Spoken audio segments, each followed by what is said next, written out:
Bienvenidos a Compartiendo la Fe. En esta oportunidad estarás escuchando una porción del libro El conocimiento del Dios Santo por A.W. Tozer. Cada capítulo cuenta con una breve oración antes del contenido del mismo.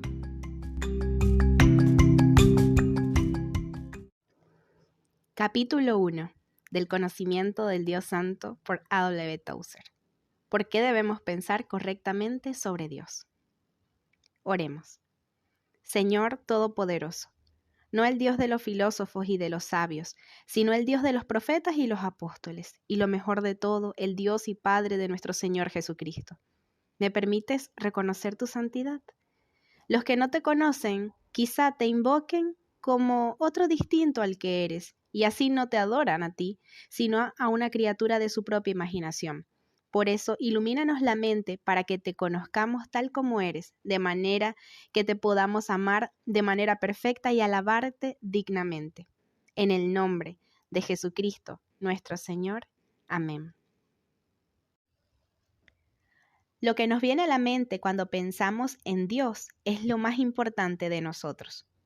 Es probable que la historia de la humanidad señalará que ningún pueblo se ha alzado a niveles más altos que su religión, y la historia espiritual del hombre demostrará que ninguna religión ha sido jamás más grande que su concepto de Dios. La adoración será pura o baja según el lugar en que el adorador tenga a Dios.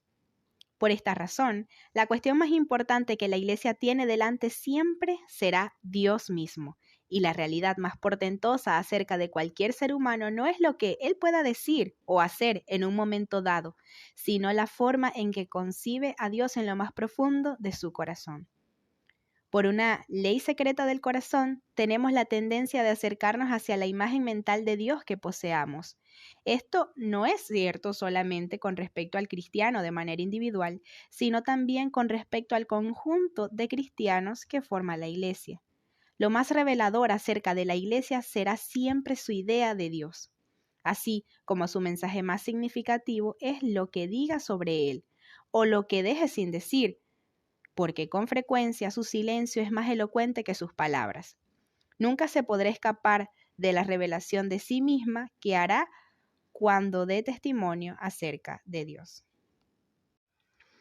Si fuéramos capaces de obtener de algún ser humano una respuesta completa a la pregunta ¿qué le viene a la mente cuando piensa sobre Dios?, podríamos predecir con certeza el futuro espiritual de ese ser humano. Si fuéramos capaces de conocer con exactitud lo que piensan sobre Dios los más influyentes de nuestros líderes religiosos, podríamos predecir con bastante precisión dónde se hallará la Iglesia mañana. Sin duda alguna, la palabra de más peso en cualquier idioma es la que utilizan para designar a Dios. El pensamiento y el habla son dones de Dios a unas criaturas hechas a su imagen. Estas están íntimamente asociadas con Él y son imposibles sin Él. Es muy significativo que la primera palabra fuera la palabra, el verbo. Y el verbo era con Dios y el verbo era Dios. Nosotros podemos hablar porque Dios habló. En Él, la palabra y la idea son inseparables entre sí. Que nuestra idea de Dios se aproxime lo más posible al verdadero ser de Dios es algo de inmensa importancia para nosotros. Comparados con nuestros pensamientos reales acerca de Él, nuestras declaraciones en los credos resultan de poca importancia. Nuestra idea real de Dios pudiera hallarse enterrada bajo los desechos de las nociones religiosas convencionales y quizás se necesite una búsqueda inteligente y vigorosa antes de ser desenterrada y expuesta tal como es. Solo después de una fuerte prueba de doloroso examen personal, estaremos en condiciones de descubrir lo que creemos en realidad sobre Dios. Tener un concepto correcto de Dios es algo fundamental, no solo para la teología sistemática, sino también para la vida cristiana práctica. Es a la adoración lo que los cimientos son al templo. Donde sea inadecuado o esté fuera desplomada, toda la estructura tendrá que desplomarse tarde o temprano. Creo que son muy escasos los errores en la doctrina o en la aplicación de la ética cristiana que no se puedan seguir hasta hallar su origen en unos pensamientos imperfectos e innobles sobre Dios. Opino que el concepto de Dios que prevalece en esta época es tan decadente que se encuentra completamente por debajo de la dignidad del Dios Altísimo, y en realidad constituye para los que profesan ser creyentes algo que equivale a una calamidad moral.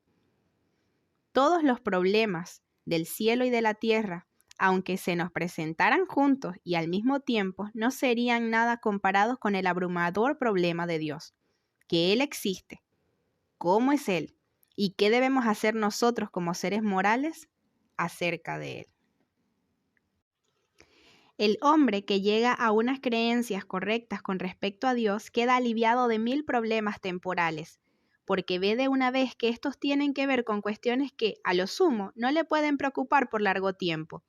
Pero aún si se le pudieran quitar las numerosas cargas del tiempo, la poderosa carga de la eternidad comienza a pesar sobre él con un peso más aplastante que todos los sufrimientos del mundo amontonados uno sobre otro.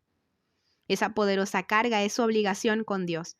Comprende un acucinante deber de amar a Dios durante toda la vida, con todas las fuerzas de la mente y del alma, de obedecerle de manera perfecta y de adorarle de manera aceptable.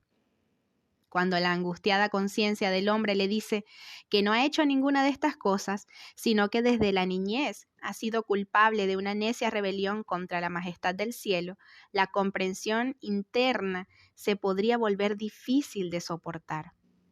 El Evangelio puede quitar esta carga destructora de la mente, dar gloria en lugar de ceniza y manto de alegría en lugar de luto. Con todo, a menos que se sienta el peso de esa carga, el Evangelio no podrá significar nada para el hombre, y hasta que no tenga una visión de un Dios exaltado por encima de todo, no habrá temor ni carga alguna. El bajo concepto de Dios destruye el Evangelio para todo el que lo tenga. Entre los pecados a los que tiende el corazón humano, es difícil hallar otro que sea más odioso para Dios que la idolatría, porque la idolatría es en el fondo un libelo con respecto a su personalidad. El corazón idólatra da por sentado que Dios es otro distinto a quien es, algo que es en sí un monstruoso pecado y sustituye al Dios verdadero por otro hecho a su propia semejanza. Este Dios siempre se conformará a la imagen del que lo ha creado y será bajo o puro, cruel o bondadoso según el estado moral de la mente de la cual ha surgido. Es muy natural que un Dios engendrado en las sombras de un corazón caído no sea una verdadera semejanza del Dios verdadero. El Señor le dice al malvado en el Salmo: tú pensabas que yo era totalmente igual a ti.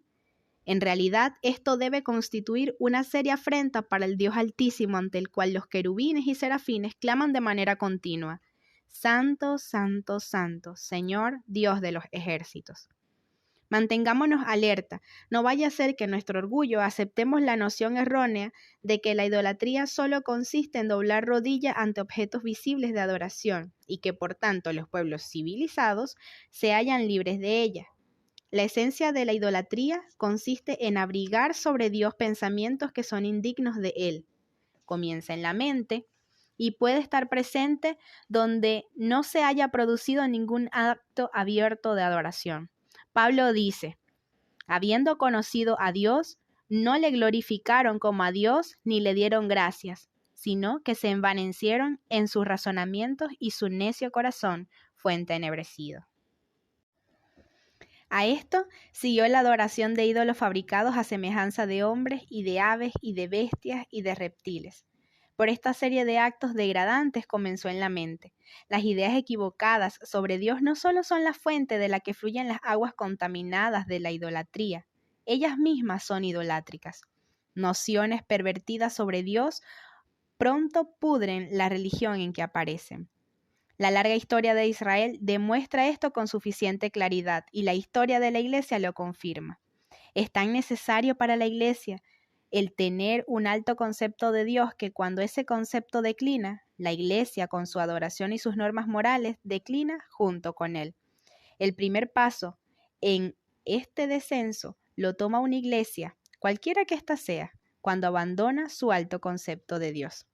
Antes que la Iglesia cristiana se eclipse en cualquier lugar, debe haber primero una corrupción de su teología más simple y fundamental. Sencillamente responde de manera errada a la pregunta, ¿cómo es Dios? Y parte de aquí. Aunque pueda continuar aferrada a un credo nominalmente sano, su credo práctico se ha vuelto falso. Las masas de sus adeptos llegan a creer que Dios es diferente a como es en realidad, y esto es herejía de la más insidiosa y mortal de las clases. La obligación más fuerte de cuantas pesan sobre la Iglesia cristiana de hoy consiste en purificar y elevar su concepto de Dios. En todas sus oraciones y trabajos esto debiera ocupar el primer lugar. Le haremos el mejor de los servicios a la próxima generación de cristianos si les entregamos sin amortiguar ni disminuir ese noble concepto de Dios que recibimos de nuestros padres hebreos y cristianos de generaciones pasadas. Esto demostrará ser de mayor valor para ellos que todo cuanto se les pueda ocurrir al arte o a la ciencia. Oh Dios de Betel, cuya mano tu pueblo sigue recibiendo su alimento. Tú que has guiado a través de este cansado peregrinaje a todos nuestros padres, nuestros votos y oraciones presentamos ante el trono de tu gracia. Philip Doddridge.